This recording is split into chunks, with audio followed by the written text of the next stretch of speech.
Hey guys, welcome back to an episode of Wilcox Ants. Here's our Invicta update, I guess you can say. I'm not going to bother you too much. Subscribe, like, let's get into it. Alright guys, today's episode is going to be a great one. Test tubes are right here.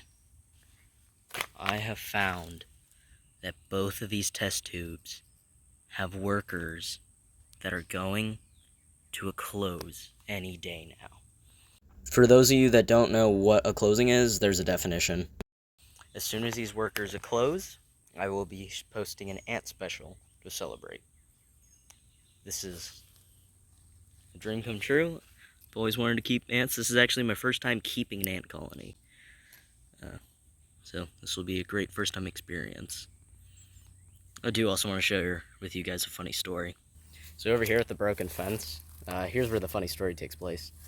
The tree took down a lot of this fence, so me and my dad went on the other side to take measurements on the 2x4 right here, because we wanted to make sure we got the right one. And if you're interested in knowing that, it's a 2x16. But here's the funny thing. When I was over here, I saw a huge ant, like right around here.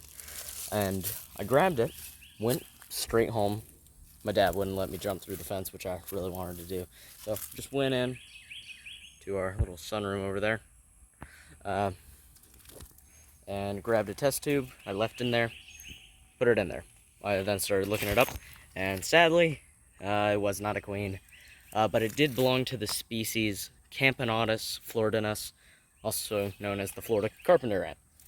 Henceforth, Camponotus floridinus. Floridinus being Florida, Camponotus being the scientific name for carpenter ant. Anyways, back to where we're at. Now that we know that one of our queens is going to be a closing soon, I'm going to show you guys my plans. As you remember from if you didn't watch the ant update, not ant update, that's an old video, ant special, hold up, sorry, mosquito got on my nose, but this is an outworld. We're going to be connecting the test to the single test tube to this outworld. Once we get to be around, I don't know, 50 or so workers, we'll connect the first farm. Here's how, also, I'm going to show you how we're going to connect the outworld. By using the tube that connected these two ant farms, we're going to use it to connect to the outworld.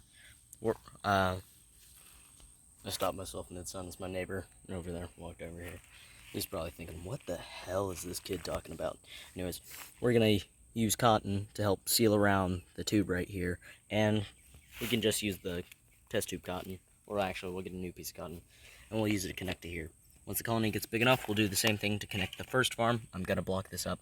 Then we'll finally, once they all move out of the test tube, we're going to block this off with this stopper, and then eventually get them ready for the move, so they can have two farms. Now, the farm with two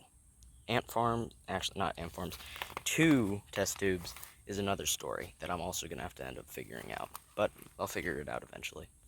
For the one with two test tubes, I actually plan on buying an entirely new ant setup for it. We're going to keep them both here in the same area, but I'm going to buy them a new ant setup. So, plan right now, this is for the ant farm to kind of look somewhat like this when it's in its final stages. What is biting me right now? That was this week's episode of Wilcox Ants for the main Invicta timeline. I hope you guys enjoy this video. Stay tuned for Ant Special 2. By the way, if you want to go to the start of the series, there's a playlist on the channel called, I think I just named it Invicta Series. I'll have to double check. But we have a playlist there. I'm also going to be starting a playlist for my ant specials. Now, if you enjoy this video, like and subscribe. See you guys next time. Bye.